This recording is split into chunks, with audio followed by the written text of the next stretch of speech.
This week in gaming, Bioshock 4 is in trouble. Guitar Hero might make a comeback in some shape, form, or fashion, and Nintendo is flipping delusional. This is the Nerd Cave Newz, and I am one of your hosts, Zach Dykes, joined by my good friend and co-host, Derek Daniel. Derek, how's it going, my man? Good, man. It's good to be back. It's good to have you back. I know you've been gone for 2 weeks. I took last week off for unforeseen work circumstances. I had to do some overnights because one of our sister stores had been neglected by the previous management. So when the new manager came in here, he's like, I need help. So that's what we did. So but that's neither here nor there. So glad to be back. Glad we're both finally back together. I know I held it down 2 weeks ago. I did what I could. If they hated the show, I take full responsibility. Well, I appreciate you holding down the fort, and welcome everybody. Amy says, "We back, y'all." I know in the new place, looking chic, if I must say. Thank you. Yeah, I'm debating on how to Dress decorate and design and all of that. Like I've just got we've got enough room to put another black shelf, and Amy's like, "Ooh, another bookcase. Don't mind if I do." More activities. Yeah, so I'm excited to get it kind of placed and then kind of design from there. And I was talking to Amy. It's like I've got all of these signatures and cool art pieces that are just sat in a box from the last place. I never put it up, and it's like this time around I want to at least in front of me, and other people might not see it, but at least I can enjoy it in front of me and everything. So yeah, I'm excited. So good deal, man. Glad you're finally in a nice situation. Glad you're finally unpacked and somewhat lived in. Well, I wouldn't say unpacked. This room is probably the most unpacked, and then the bedroom. Yeah. The rest of the house is still in boxes. It is still straight up in boxes, which is fine. It's been a long row to hoe. But hey, we're here. We're excited. It's going to be a good time. Dan says, I'm thinking I will start looking for a new place in about a year or two. Now, Dan, are you going to do the rent out and then buy a new place? Is that the plan? Well, it's he's got a place, he owns it. He's is he going to rent that out and do the real estate game? Yeah, we live amongst the boxes. Yeah. I speak for the trees. The dead trees. Yeah, exactly. So, but I'm excited. I'm glad that we're here. Get to make a new home, get to make a new studio. I'm excited about that. Of course, we're renting, so it's I'm limited to what I can and can't do here. But I mean, you could do some other things. It'll just cost you fees when you move out. Well, I have a personal relationship with the owner of the place, so yeah. I don't want to, spit in anyone's eye on that one. Yeah. But guys, let us know how you are down in the comments below, what you've been up to as we jump into our first segment that we love each and every week. Mm-hmm. We talk about what you've been playing. So, Derek, I know you dropped a little bit of hinty. Mm-hmm. What's up, Mikey? What up, Mike? Let us know what y'all been playing. Derek, what have you been playing? So, I finally have finished the main story of Assassin's Creed Origins. There you go.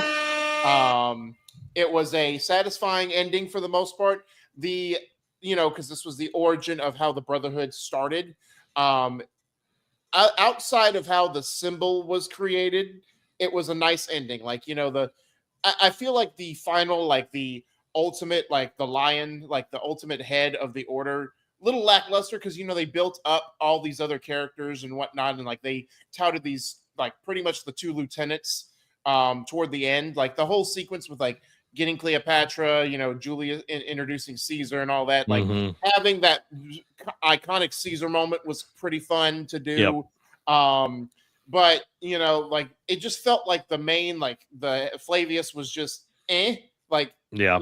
it felt like he came and went, and like, okay, cool, like here's my main target, and there it just didn't feel like you built a connection with the final villain. Like for all the talk of like getting revenge for them killing your son, and like, yes, the order itself was your main enemy, but like the leader just didn't feel like you had that connection with him. It would have been one thing had he been in the background, like helping you in a certain aspect, and then it turns out he was the ultimate betrayal, but to just get introduced. But I digress.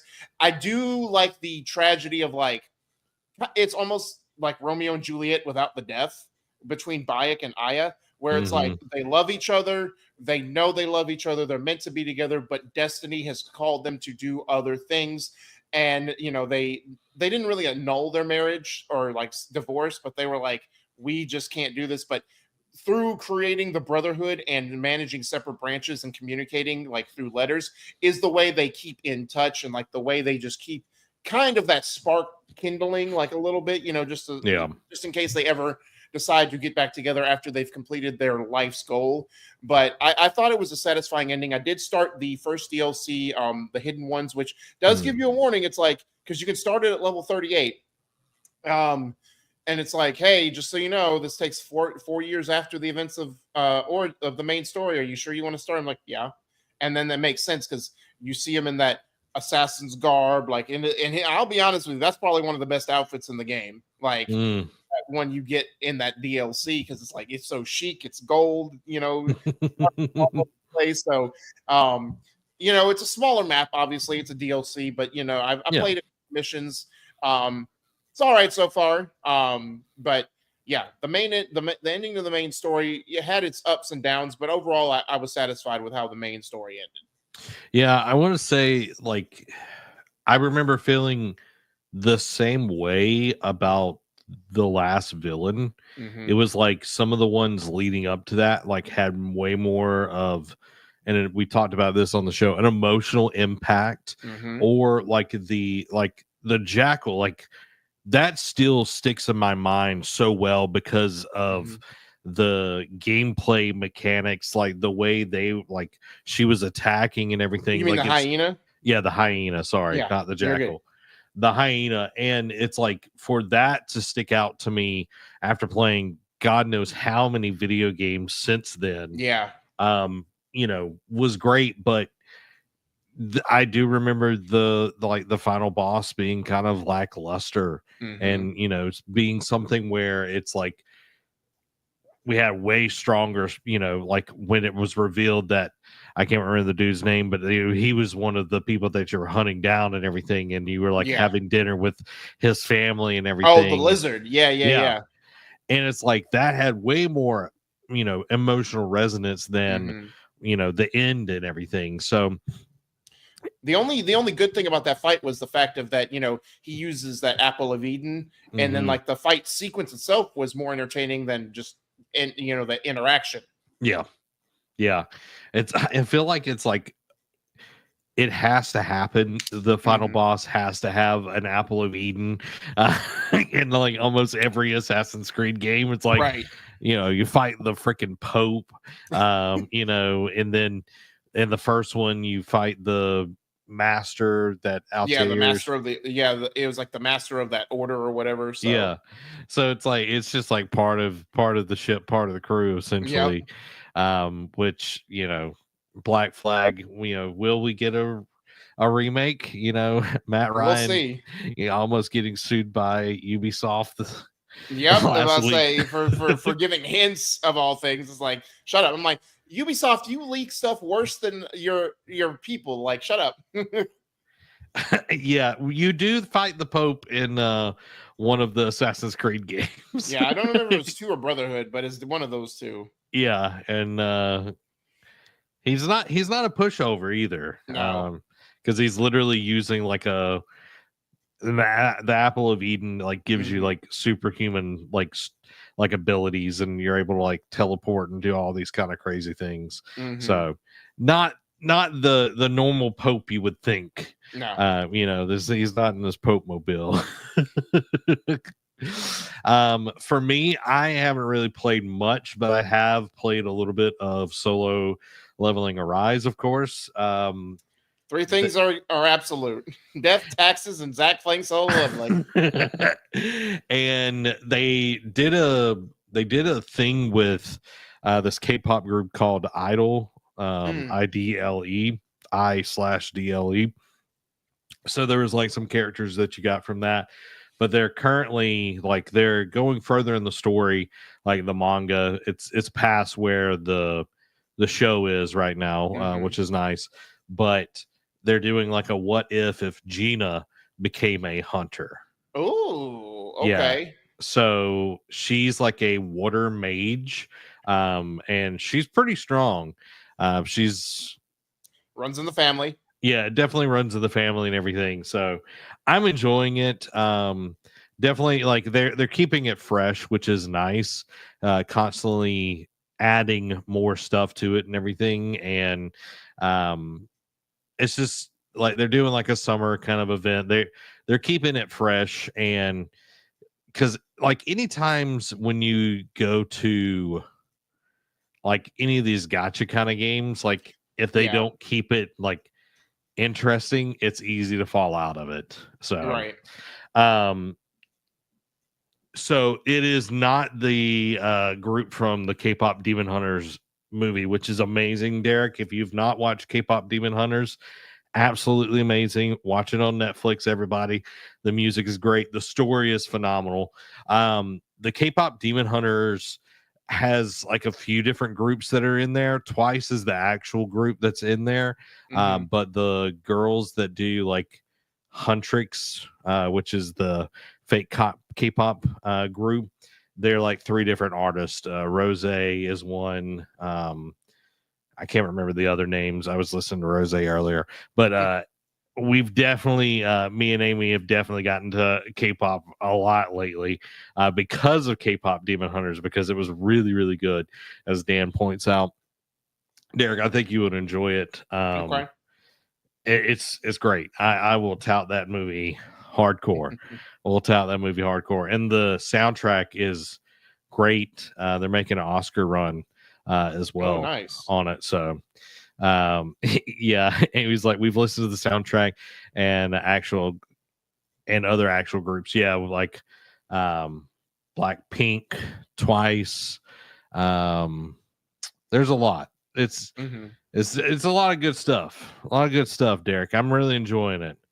So is that where the My Little Soda Pop comes from? Yes, the Saja Boys is the fake band from that. So you've definitely definitely heard that. Yep, about to say I've sent you a few videos of that. That's you. Yeah, like the most unhinged moments from an anime when someone's dying is like My Little Soda Pop, and someone dies. Yep. I was like, Derek. Yeah,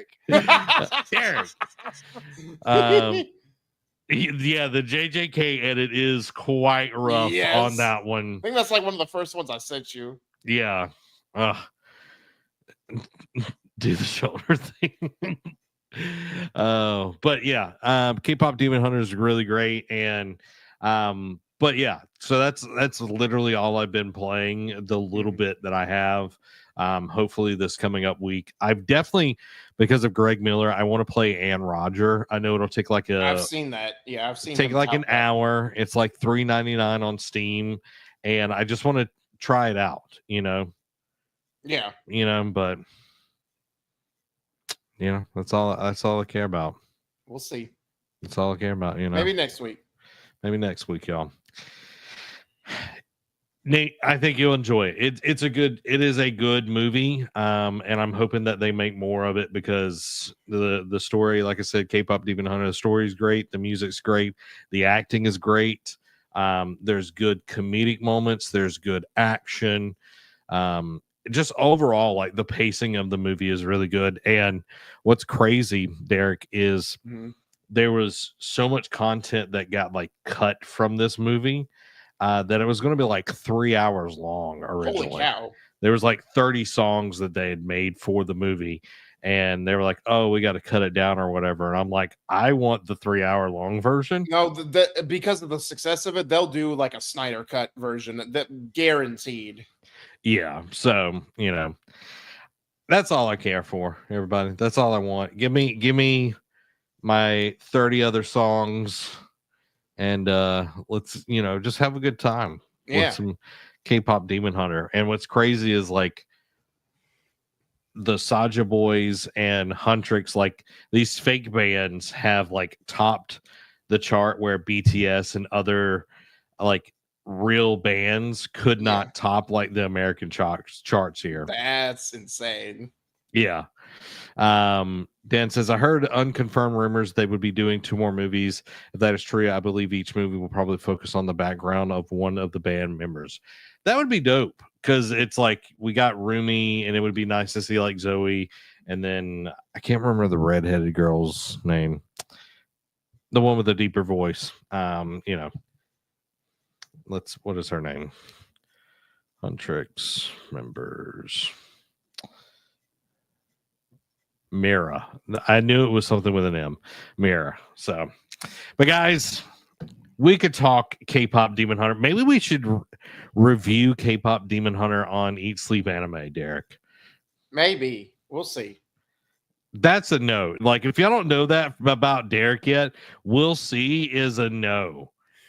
I've already got ideas for the next episode that might take but that's we've got another month and a half to decide.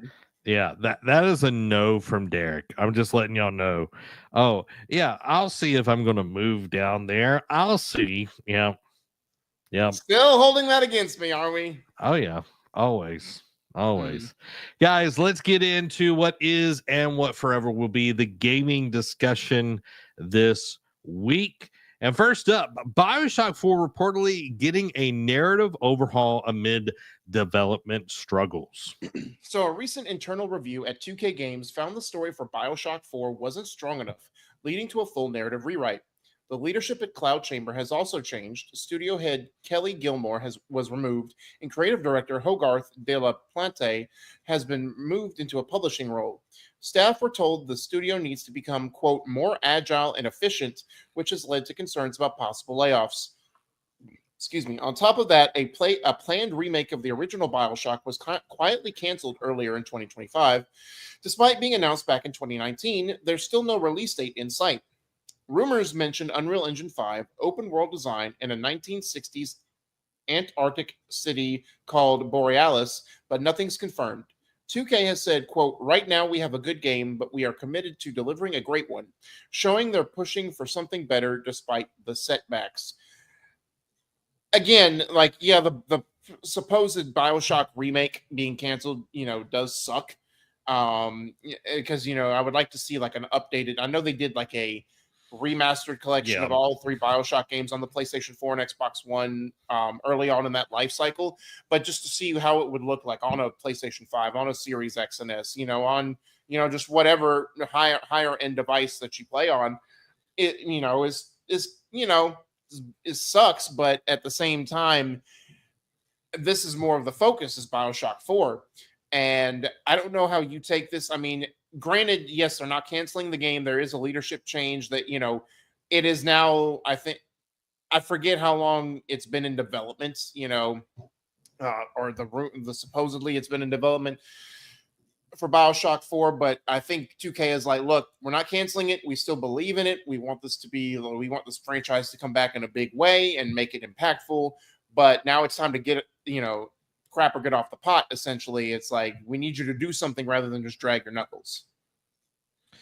So Bioshock 4 was officially announced December 9th, 2019, when they introduced the new studio, which of course is Cloud Chamber. Right. So it's been quite a while. Like, it's been long enough. About 6 years. Yeah. That's long enough to have at least a trailer. That you should be like, maybe not Bioshock, because it's usually a little bit more heavy on, graphics and storytelling and everything, but you should be closer to the end of the development cycle. True. Like, for them to not only get rid of the game director, the studio head and the creative director Right. says a lot. Correct. And it's like, okay, was it that bad? Were they peeing in the wind, if you will? Right. Or is it that Kelly Gilmore and Hogarth de la Plante, like their vision was different than what 2K Games had for the game? Maybe. Or and it's like, were they not, was it not up to snuff, or were they doing good things? They were just taking way too long with it as well. And it's like, like it, and they were. Now, maybe, the term live service gets thrown around a lot. Like, was 2K pushing live service, and Kelly and them were like, maybe let's not do it, or vice versa. Were they pushing for live service, and 2K was like, all right, we'll see. And then it's like, yeah, this ain't it. This ain't it, Chief. We need you out. But again, I think because now whether 2K wants a big splash because Borderlands 4, GTA 6 is in the pipeline. Borderlands 4 is actually fixing to come out pretty soon, actually. Yeah. 2K wants to come back in a big way, it seems like, and in an industry within the last calendar year that is, when they say, oh, we're struggling making this X game or whatever it is, we're going to cancel it, lay off people, or shut down studios. Like, for them to just change leadership but still keep the game alive says that they want to believe in this franchise, or say that they want to give this a fair shake. So I don't know. I think the changes will be positive, but we'll see. Because again, we've just gotten a verbal confirmation. Essentially, we haven't even seen a trailer. Yeah. Dan brings up a great point. We'll see. Sounds like I've heard that recently. Thanks, Dan. I agree. Like, we don't know how many times the studio head, the creative director, have been called on the carpet and said, hey, you need to X, Y, and Z. And hopefully it was not a knee-jerk reaction where it's like, oh, this is awful, and there was no oversight, and then it was like, okay, we've got to scrap everything and blah blah blah blah blah, this, that, and the other. The thing that gives me really big concern about this is the quote, more agile and efficient. That is used a lot when a developer is going to meet a deadline. And also they're going to cull resources. They're going to fire people. They're going to lay off people. The agile thing. And it's like, this to me is saying, all right, you need, Cloud Chamber, you need to get your ducks in a row, and you need to show us something that is on par with where Bioshock needs to be. You've had almost 6 years to be developing this, and where you're at right now is not acceptable. We're going to remove the studio head, put somebody else in charge, move the creative director. We don't even have a logo. Like, like most, thinking about it, like a lot of games, like even if a game's far out, like when they announced Ragnarok, all they did was they just gave them the Gregorian choir music and gave the logo, and that was it. That's all they needed. We haven't even seen that. Yeah, we haven't seen anything. We've heard hints and all of this, and it's like they've canceled, like you said, the original remake of Bioshock earlier this year, and it's like, all right, where are we at on this? And when you also look at this, 2K is also putting out Judas, which is made by Kevin Levine, which is the creator of Bioshock. I forgot. I remember, obviously I know Ken Levine and Judas are doing, but I didn't know 2K was publishing it. That's very tongue-in-cheek. Yeah, and Judas is supposed to be coming out quite soon, if I'm remembering that right. Supposedly this year, but I don't. Yeah, I don't think it's going to hit 2025. But I think it's like, okay, Bioshock, you don't have Ken Levine in there. Judas is coming out, which is going to set the standard for this generation of what a Bioshock game could be. Right. And I just feel like we're setting up Cloud, what is it, Cloud Flare, Cloud Chamber. Cloud Chamber, not up for success. And it's like, Right. Derek, my question is this: do you think that Bioshock should be a every 5-6 years franchise, or a kind of once in a generation thing that we get? I think the unpopular answer is I think a once in a generation thing. Like I know we've got the first three relatively close together. I mean, they were several. Yeah. I mean, 1 and 2 were kind of closer together, but also 2 was made by a separate studio within 2K. But I mean, the first one came out in what 07, 08, and then Infinite came out in 2013. So it was about a 5-year gap. So it was about, and it came out, I think Infinite still came out on PS3 and 360. Yep. But it did come to PS4 and Xbox One eventually as well. I know this is different. It's not Ken Levine working on 4 at this, I know he didn't work on 2 either, but First and Infinite were so special and so unique and so different and differentiated so much in storytelling that I think having this gap and like making it more impactful, making it more of like a once a generation type thing will keep that specialness to it. But that's all depending on Cloud Chamber's shoulders and if they're able to capture that magic of 1 and Infinite as well. Yeah. Because we're talking about it like it's a special franchise, and it was. But now with Ken Levine not at the helm, it's like, what is this game? What is this franchise now? Like, how will it go? How will it be told going forward? That's what that's the legacy Cloud Chamber is living up to. And if they hit cool, then keep it being special and keep it like every 6 years or like once a console generation. I don't care. If it's good, no one will bat an eye when it comes out because they know what to expect at this point. Yeah. I equate it to how Halo and Gears of War has been handled post their original teams. Cliffy B not being part of Gears of War after 3, and then, Halo Bungie. With Bungie and everything. And I feel like Gears suffered in Gears 4, but Gears 5, they definitely turned it around. Yes. Halo, on the other hand, like Infinite was better, but you had 4 and 5 that were just and then really bad. And it's like with Bioshock, it's like it is a franchise that did well, but isn't like gangbusters in sales. Yeah.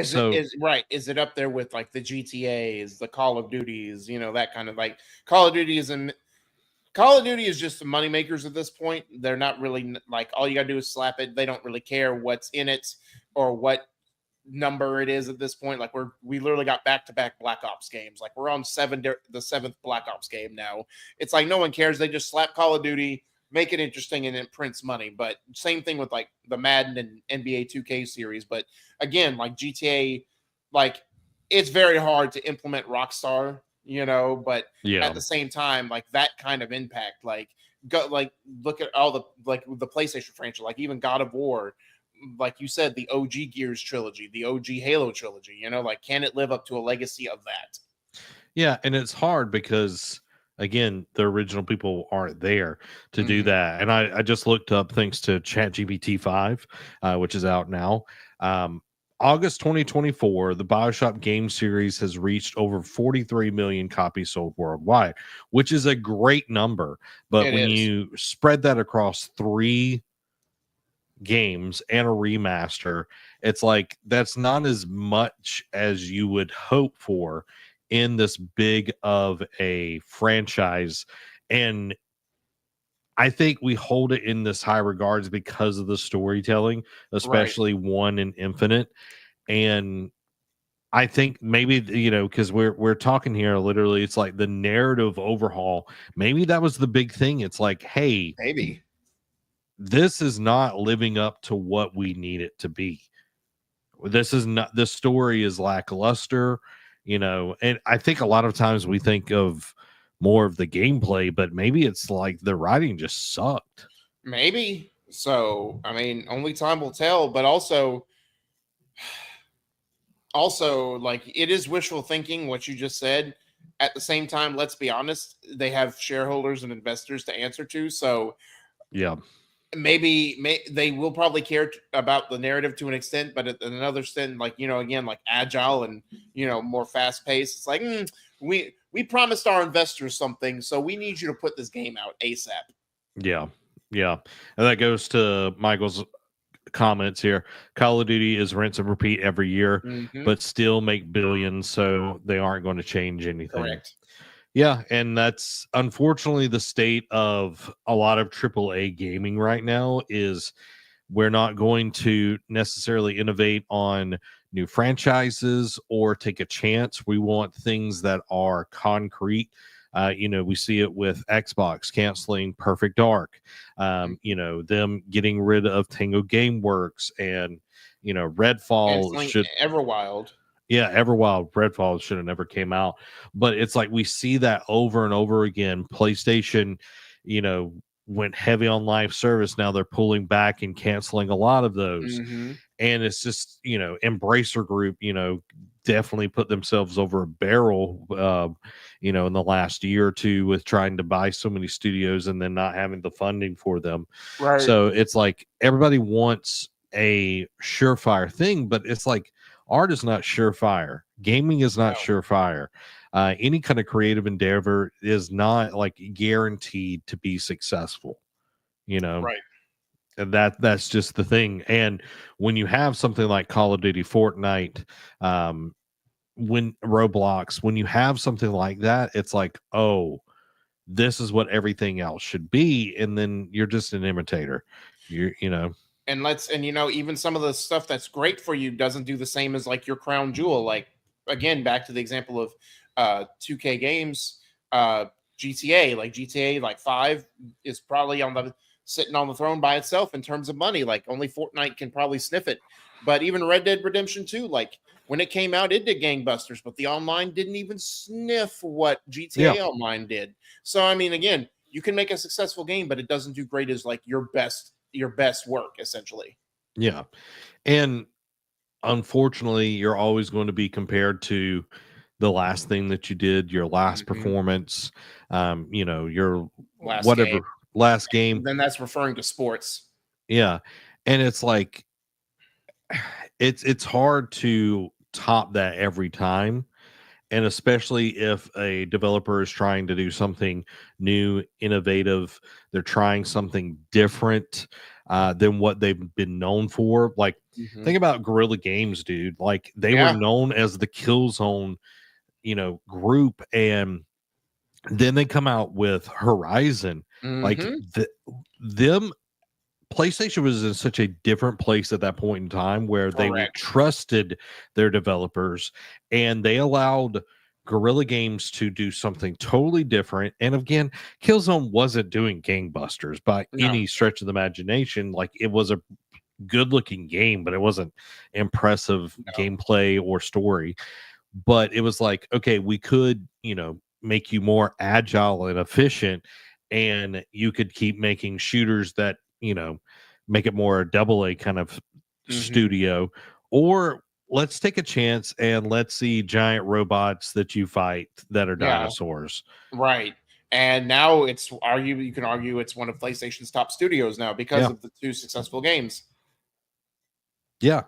And it's like, when you're at the top, having your people's back when they're trying to make something creative is really important. You know, being a creative myself and everything.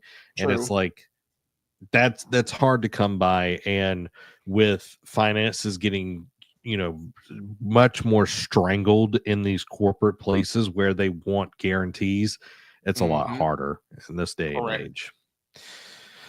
So let's move to our next story, everybody.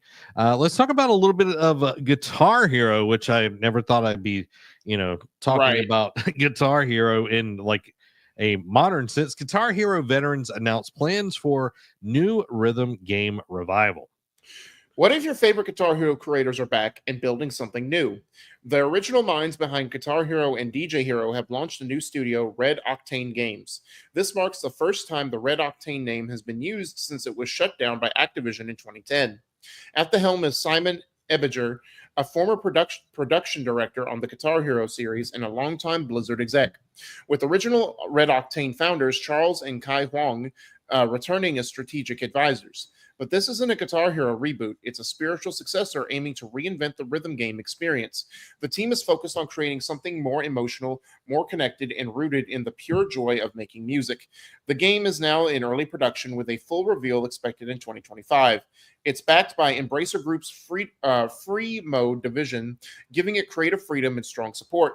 After years of fan-driven passion projects like Clone Hero, this marks the first major studio comeback for rhythm games, and it's being led by the people who started it all.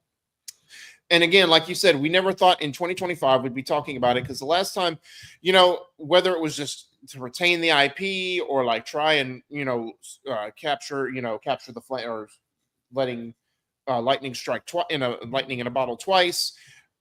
We're not here to debate that, but Guitar Hero tried to make a comeback 10 years ago, ironically, and it did its thing, and then went. Nothing else. Like, I think even when Rock Band did a revival, I think it had at least another year, of doing an iteration, but even that didn't last that long. So the fact that they're coming out and doing like a spiritual successor and a rhythm-based game is intriguing, and like it's got all the veterans and Red Octane advisors, a lot of it. So it's backed by people who have been in this space. It's not just people who grew up as fans of Guitar Hero who haven't made or who haven't dabbled in rhythm games. But the question I pose to you, Zach, is in 2025, or it'll get revealed, but probably not come out next for another year or two. Do you think in the mid 2020s, do rhythm games still hold a space in the gaming sphere, and two, is it needed? I think it will hold a place, because I look over at Beat Saber and how well Beat Saber has done, and like the knockoffs of it in the VR space. Is it needed? I don't know. It's one of those things. Amy brings it sounds interesting, but I don't know if it feel like the old Guitar Hero games. Right. I think if you make it too complicated, and like the peripheral game is very hard to sell in this day and age. Back then we had Guitar Hero, it was the first of its kind, and then you had Rock Band, where you got the whole instruments. You had bass, guitar, voice, all of that, and drums. And it was just one of those moments where you also had Skylanders, you also had Disney Infinity, like you had all of these things where you were getting these things. Like, we have never seen gaming it like that before, except for some older Nintendo stuff with like Duck Hunt and all of that, and it was basic at that. But I think in this day and age, it's like you've got to make it where it's interesting. It can't just be another, oh, well, this is Guitar Hero Lite, or this is Guitar Hero in 2026 or whatever. Like, there has to be something that's going to catch people's attention. It's got to be cost effective. I think that is the biggest thing that is going to be the differentiator in all of this. Is people are not going to spend like they did back in 2015, back in 2012 or whatever, on plastic instruments that actually don't make a sound. Even Rocksmith, where you were learning how to play guitar, nobody's doing that either. So it's like, you've got to do this in a way that, does it work with the old stuff? Does it is it VR? Is it, like, how are you doing this? Is it like Amplitude? I love Amplitude. Amplitude is a great game. It's like, how are you going to do that and get around it? I love DJ Hero as well. Like, DJ Hero is definitely an underrated game, but I just don't know how they're going to do it and make it interesting and cost effective for the consumer.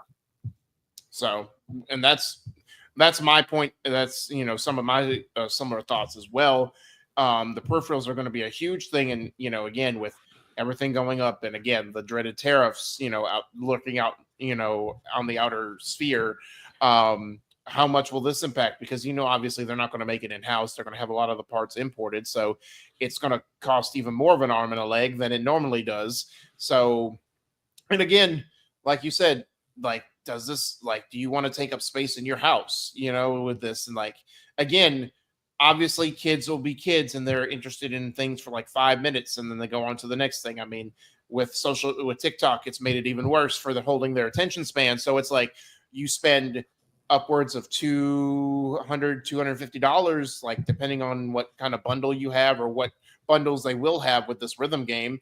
And they'll play it, like you get it for Christmas, birthday, they play it for like a month or two, then it just sits there in the corner collecting dust. You never play it again. Or if you're a fan, if you grew up on those and like, you wanted to give it to your kids and then your kids don't play it, you might find more enjoyment out of it. It's like, hey, they're not using it. Let me just, I just feel like strumming it up a little bit or what have you. You might get more of a enjoyment out of it than your kids. But again, how much practicality will you get from this?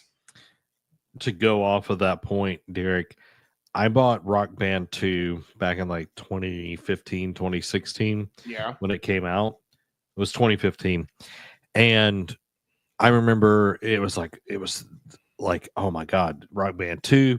I'm excited for it. I set it up and then I invited my staff over to play one night and we all played. We had a great time. Mm-hmm. How many times, Derek, do you think I played it after that? None. Exactly. Wow. I spent $200 something on all of this and played it one night and that was it. Yeah. And it was like, I was interested in it, but like, I didn't, I wasn't a kid anymore. I didn't have the time to just sit there and play through songs and all of that. And, it's not a knock on the game or anything. It's just, Your taste changed. Yeah, my taste changed and it just didn't scratch the itch. It wasn't the same at that point. Right. It's like I just had different priorities in life. But to the point where you were making on like attention span, there was I think it was New York Times study that was done that people's attention spans are actually less than a goldfish now. Wow, that's a goldfish has a longer attention span than we do because of how we consume media and everything. Right. Goldfish has 9 seconds. We have 8 or less on our attention span. Sad. Yeah. So I hope that they will do awesome on this. I'm curious what it will be, but I'm not going to hold my breath, for it to be something, that I'm going to invest in. Right. But only time will tell. And it looks like I got to start showing reels to my goldfish. I guess so. We gotta make them dumber.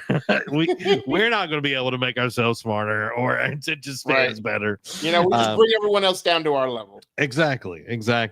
And you can help by bringing people down to your level by making sure to subscribe to the Nerd Cave Newz on podcast services of your choice. And of course, here on YouTube, it helps us out a ton. And let's jump into the next story. I don't know how people should take your tie-in, by the way. I was like, I have to have some sort of segue here. Right. Nintendo announces U.S. price rises for original Switch, warns price rises for Switch 2 games, and the NSO membership may be necessary in the future. So Nintendo just raised the U.S. prices for all original Switch models, including the standard Switch, Switch OLED, and Switch Lite, along with some accessories like Joy-Cons and even quirky items like the Nintendo Sound Clock Alarmo. These changes took effect on August 3rd, and are due to what Nintendo calls, quote, market conditions. The new prices now sit at $340 for the original Switch, $400 for the OLED, and $230 for the Switch Lite. Accessories also went up slightly, with Joy-Cons increasing by about $5 and Alarmo jumping by around $10. The main reason? Tariffs. The new U.S. tariffs on imports from Vietnam, China, and Japan, where many of Nintendo's products are manufactured, have made it more expensive to get these consoles onto U.S. shelves. Nintendo has already tried to sidestep this by moving production to Vietnam, but the new tariffs hit there too, so prices had to go up. Importantly, this price bump doesn't include the upcoming Switch 2, at least not yet. But Nintendo has warned that as costs continue to shift, prices for the Switch 2, its games, and even Switch Online memberships might need to increase in the future. Now, it didn't really talk about the quote may be necessary in the future for this. Now, maybe the price increase, like maybe they're talking about like the price increase for the Switch 2 game, the games, and the Switch Online may be necessary. But I hope they're not. I hope I'm just reading it wrong, and because the way I read it originally was the Switch Online membership might be necessary. It's like, okay, it's kind of already is, but I'm just like, how is U.S. tariffs on an online service getting affected by price increases? Because you're not importing anything. Yeah, you're not importing. Like, it's literally being like on American servers here, because we do have Nintendo America. Right. I want to point this out. The Nintendo OLED, which is $400, is $50 cheaper than the Nintendo Switch 2 right now. Fair. Do you think that this is also a move to push people to adopt the new system? Maybe yes, because it's like, oh, like I could buy a Switch OLED or spend an extra $50 and get a Switch 2 that's going to be getting new games and games exclusively only on that system and more frequently down the future. So I think in a way, yes, but also I think it's more of a fact that Nintendo's like, hey, we want to keep these older models going because people want a cheaper option, or maybe people don't have access to a Switch 2 as frequently in certain places of the country as other people do. So maybe it's like we keep this up as an option, but we have to increase the price to get the parts. I don't know. I think it's a twofold thing, but also again, like they warn you, it's like, oh, the most concerning thing is the game price increase, because it's already like the games are already expensive enough. Like, yeah, increasing it even more is almost going to offset you. Like, no matter if you're buying a Switch 2, like people, it's like, okay, cool. Like we just saw like insane attach rates for Mario Kart World on the Switch 2. But if you raise the games, is like people are going to buy that as frequently outside of the bundle. Yeah, it's like when you raise prices of games, that means less people are going to buy multiple games. Mm-hmm. It's like you might be making more per game, but if you are not selling as big of a volume, you're essentially cutting your nose to spite your face. I do want to point out this Nintendo Switch was released 8 years and 5 months ago. The Switch Lite was 5 years and 10 months ago, and the OLED was 3 years and 10 months ago. And now we're getting price increases on these. And it's like, how many of these Switches are sitting in stores that are about to bump up that haven't been imported? Right. You know what I mean? That's been sitting on the shelves, and now they're going to get bumped up to these new prices just because they're the new Switches, or they have the right name and whatever, right SKUs. And it's like, that seems kind of crappy. Maybe it should be anything that's imported from that date forward gets bumped up. But true, it's not going to work that way. No. I don't know, dude. Nintendo is making a lot of decisions right now that really are anti-consumer. Let's just be honest. Again, I wouldn't even say this is a weird Nintendo decision. I think this is just a sleazy Nintendo decision. Yeah. Well, and it's like, if you look at the people that are running Nintendo after Iwata passed away, they are not people that have developed games, that care about games, they are suits. They are Right. absolute suits. And you see that in all the choices that they've made since they've taken over. And I'm talking about after the Switch is launched, you started seeing more and more of these decisions with Nintendo Online, how much that turned into, oh, we're going to charge more and more for that. And we're going to release this. And, oh, well, there used to be sales on Nintendo games. They don't do that anymore. Nope.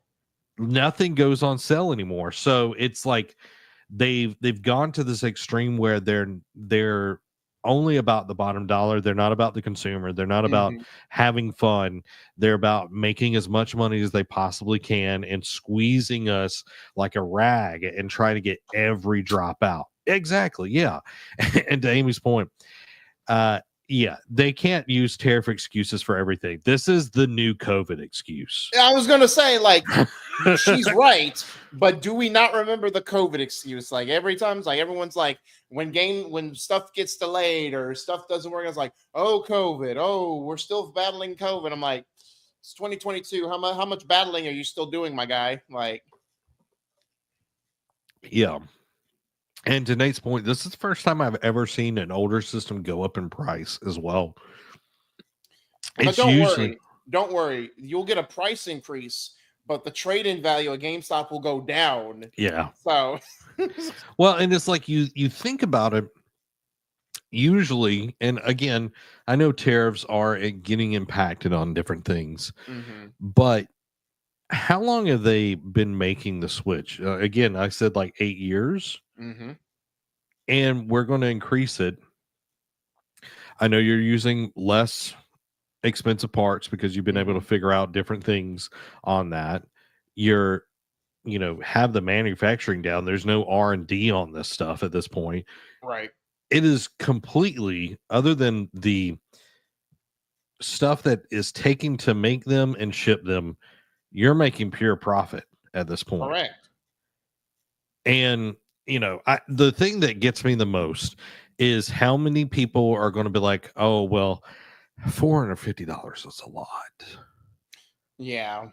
So I should just buy the Switch 2 for Johnny this Christmas, or the Switch, because it's a little bit cheaper. You know what I mean? And it's like the Switch can't even keep 30 frames per second. Yeah. You know what I mean? Like, it's choppy as all get out. All the Pokemon suck on it because like it can't handle the strain of it. Nope. And I don't know, like this decision again, I goes back to it's being ran by suits. There's not many like developers, publishers, like first party, whatever, that are actually run by people that care about video games, that are the big decision makers anymore. Right. So all they want to do is, it's pretty much run by the accountants. It's like, we can make this much money and be okay. So yeah, and I've heard it said, anytime the accountants start running things, that's when you've lost the soul of what you're trying to do. Unfortunately, it's all by numbers and dollar signs. Yeah, and you can't make informed decisions by just looking at numbers, okay? Because you could look at somebody like, let's say it's a basketball team, Derek. You could look at them and the whole analytics debate. Yeah, the analytics debate is like, oh, well, such and such got 30 points and you only made 5 points. Right. And it could be they were getting dishing out assists, rebounds, dishing out assists, or they were part of a play, like they were just playmakers, and they were not the person that got the assist, but they were the person to throw the pass to the person that got the assist, or they're blocking, or they're setting up screens or whatever. And it's like you can't, like, numbers don't fully justify everything. Nope. And it's just sad. They're like land sharks, except with game sharks, if you will. Game Shark. Game Shark were so dope. Did you have a Game Shark, Derek? I did. Which one did you have? Gosh. I had the one for the PlayStation 1. Oh no. I think the one I had was on a handheld. I think it was on the Game Boy Advance SP. So Nice. Yeah, my friend had one for the Game Boy. And like we're able to like get 99 rare candies and 99 master yeah. balls Oh, and I all of remember that. hacking it to where like I would teach my Pokemon moves that were not in their moveset. Like I would Yep. teach a bug Pokemon. Like I remember teaching Heracross like Lugia's ultimate move, and I'm Aeroblast, and I'm just like, cool, why not? You And then gotta love what it. was even better was when that Pokemon Stadium and Stadium 2 were a big thing, and I took that thing of Silver, the hacked version of Silver, uploaded to Stadium. My brother was like, wait, this doesn't make sense. I'm like, it's not supposed to make sense. You about to learn today. So yeah, I taught my Starmie Fire Blast, and I can take out your grass type. Get over it. Nick said never had one, but a friend had one for N64. Dan says I used it on Metroid Prime Hunters to see through walls and stuff. Ooh, that's smart. Yeah, I remember using it on Cool Borders 2. Okay. Yeah, everybody had like SSX X. Tricky. Mm-hmm. Like Cool Borders was way better in my opinion than SSX, my opinion. But yeah, Cool Borders, and then of course Driver, which was kind of like the predator of like the third person GTA. Oh yeah. Siphon Filter. Like so many good times, guys, so many good times. And you know what else is a good time? The Patreon quick hits. Because the Patreon quick hits are brought to you by our wonderful patrons. The Patreon quick hits couldn't come to you without these patrons. So go support the Nerd Cave by getting your very own Nerd Cave membership to help us continue to make awesome shows like this one, Eat, Sleep, Anime, and so many more cool things. Because, guys, it's hard out there. It's going to get harder. It's going to get harder. And it helps us be able to make content like this each and every week. So become part of the ship, part of the crew by going to the patreon.com/nerdcave and getting a membership that works best for your budget. Now it's time for the Patreon quick hits. Starting off, we're going to get some Battlefield 6 info dump. Battlefield 6 release date officially set for October 10th with an open beta for this weekend, the 9th and 10th. So that starts in 2 days. And then next weekend from the 14th through the 17th. Vincent Pella says Battlefield 6 is a spiritual successor to Battlefield 3 and 4. Don't expect Battlefield 6 to come out on Switch 2. EA confirms Battlefield 6 is getting a Battle Royale. Battlefield 6 multiplayer to feature skill-based matchmaking focusing on 4 key areas. Dykes confirms that Battlefield 6 will run at 60 frames a second in performance mode across all consoles. Dykes also confirms that Battlefield 6 on consoles will support mouse and keyboard. Battlefield Bad Company 2 was a huge inspiration for Battlefield 6, says producer. Battlefield 6 will use bots if there's not enough players to fill its servers for a match. And right now there's a huge queue to get into the Battlefield 6 open beta before it's even out, with right now over 40,000 people waiting. Now, on to the rest of them. Assassin's Creed 4 Black Flag voice actor reveals Ubisoft threatened to sue him over remake hints. Rumor, Starfield is coming to PS5 in spring of next year alongside the game's second expansion.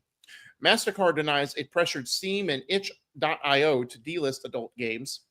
EA isn't considering The Sims 5 right now because it's not player friendly to expect fans to give up all of the content that they've purchased over the years. Switch 2 sells more than 6 million in the 7 weeks since launch, and Nintendo says demand has surpassed their expectations. Guilty Gear Strive DLC character Lucy from Cyberpunk Edgerunners can quick hack like she's in Cyberpunk 2077. Turtle Beach, a name we haven't heard of in quite a while, has a new Victrix Pro controller for PS5 and Xbox. Tekken 8 confirms October 16th release date for Armor King.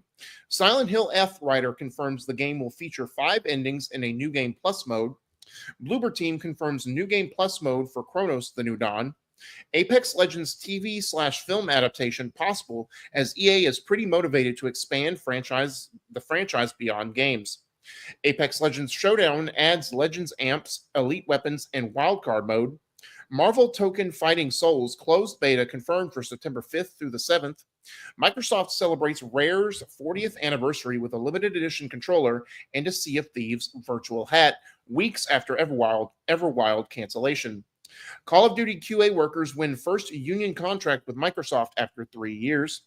Dynasty Warriors Origins set for large-scale DLC, and Koei Tecmo announces mystery remaster of a classic series title. Amid Metroid Prime 4 Beyond delay rumors, Nintendo recommits to a 2025 launch. EA has a few unannounced games based on Disney IP in the pipeline beyond Star Wars Jedi 3. GTA 6 price expected to hit $100, analyst Michael Patcher says. Genshin Impact is discontinuing support for the PS4 version, beginning with its removal from the PlayStation Store this fall. Power Rangers are coming to Fortnite in the next season. Darksiders 4 has been announced with a teaser trailer and continues where the original Darksiders game left off. Lost Soul Aside goes gold and is on track for its August 29th release date. Media Molecule co-founder David Smith announces his departure. Former BioWare executive producer breaks down what really happened to Anthem. And lastly, as a sort of a breaking news earlier today, Xbox has canceled Contraband, their first-party partnership game with Avalanche Studios. And, Zach texted me with that earlier before we hopped on. And I'm like, at first it was like, oh man, another game canceled in the Microsoft portfolio. But at the same time, because all we got more of a reveal for it than Bioshock 4 at this point, because it's not just hearsay. We got at least a title card with it. But again, we haven't seen it since its title card 4 years ago. Yeah, 4 years ago. And it's like, cool. I didn't in the back of my head, since we hadn't seen it for so long, my thoughts just like Everwild, like when Everwild got canceled, like that was more of a hit because Rare was trying to do something different. And it was their first game post Sea of Thieves.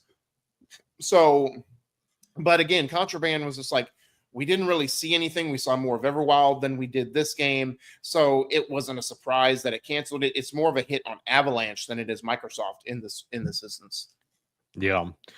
Well, and Avalanche, for the ones that don't know, this is like the Just Cause and Rage 2 developers. Just Cause 3, Just Cause 4. I'm assuming they did 1 and 2 as well. Probably. But those are the last games that they've done. And I think they also did the Mad Max game, if I'm not mistaken. I could be wrong. I think they did. I'm looking. Yep, Avalanche, which I know you really enjoyed. Colin Moriarty really enjoyed as well. Yep. Derek, as we wrap this one up, and I want everybody to sound off in chat, do you think, realistically, base game, I'm talking about not bells, whistles, shark cards, or anything like that, do you think GTA 6 will be $100 at launch? I think, again, because we talked about it when Nintendo Switch 2 unveiled everything with Mario Kart World being $80, supposedly 90. The rumors were 90, but that kind of got quelled, but it was $80 at launch, like full on, like, and again, it's not just because GTA 6 is going to be more expensive because it's going to have more in it. It's just because there's Rockstar slapping their name on it and they know you'll buy it and they know they will make money hand over fist.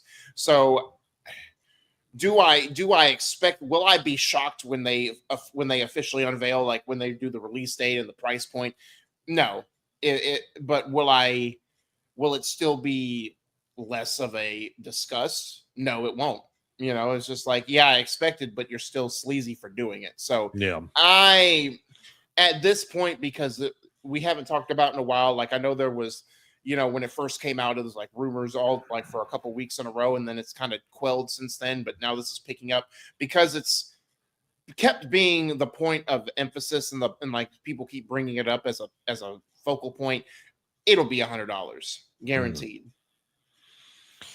Like looking at the industry and everything, it makes sense that it could be $100. but we also saw EA walk back Outer Worlds 2 being 80 back down to 70 because of fan backlash. I You mean think where we're Bethesda? going, Or no, yeah, but that Obsidian, sorry. Obsidian, yeah, sorry, Obsidian. So I think this is what's going to happen. This is my prediction here. Mm-hmm. They're going to announce it for $100. Mm-hmm. It might not be. It might be 80. Whatever they announce it, people are going to go ballistic if it's over $70. Oh, for And sure. they're going to pitch a fit. It's going to be way more than what we saw with Outer Worlds 2. And that's when we're either going to see Rockstar do what I think Rockstar will do and hold firm on it, Mm-hmm. or they walk it back knowing it's like, hey, we'll give them this win. Because, dude, let's say they charge $100, Mm-hmm. but that $100 takes them, like, let's say 5% of people that would buy at 70 won't buy it at 100. Mm-hmm. That's a lot of money. Oh yeah, for sure. So it's like, do you go for less in the upfront, kind of like game consoles, True. and get people hooked on the online Online. side? Yeah. You know what they've been doing? They've been printing money. So I was gonna say, because you'll get that back in triple on shark cards alone. yeah. So I'm like, it's one of those double-edged swords. It's like I can see Rockstar because they normally don't cave to demands. Right. But I can also see, like, if I was in the board meetings and making the decision, I'd be like, hey, if we lose 5% just because we're wanting $30 more, we're going to lose more money. Yeah, exactly. And it's like we're going to more than make it up on our online side of things, people buying bucks and all of that, shark cards and that sort of deal. Right. So it's like, let's keep it at 70. Let's surprise people and let's Mm-hmm. make that bank. Right. So, and again, I agree with you in the sense of you could see it go either way. I'm more leaning toward the side of they can just put out 100 and it's like, yeah, we'll get backlash, but I think they'll take more of like a conservative approach where it's just like, yeah, you'll complain about it, but then you'll just go on to the next thing a week later. Oh, or, yeah. or it's just like you'll still buy it because we're Rockstar, and it's like you want to be part of the the FOMO crowd. If you're I think they could easily take the more bullish approach and just be like, I mean, don't buy it. Cool, we'll still make money. Like, I mean, even if you don't buy it, we'll still make the money that we lost from you in online shark cash or whatever it is. So I don't know. Like, I hope they take the more consumer friendly approach, even though they know they'll make that money back from online. But I also see them being like, whatever. Yeah. Dan says, I hope not, but I would not be surprised. Yeah. Michael says, I could see it being more and Rockstar blaming it on tariffs. Yeah, like we're definitely going to see tariffs be the, oh, we had to import some stuff. So the boogeyman right. of everything. It's like, it's like most games are just digital now. It's like, right. How are you importing? We already kind of hit that. It's like, you can't say you're importing something when I bought it digitally. Correct.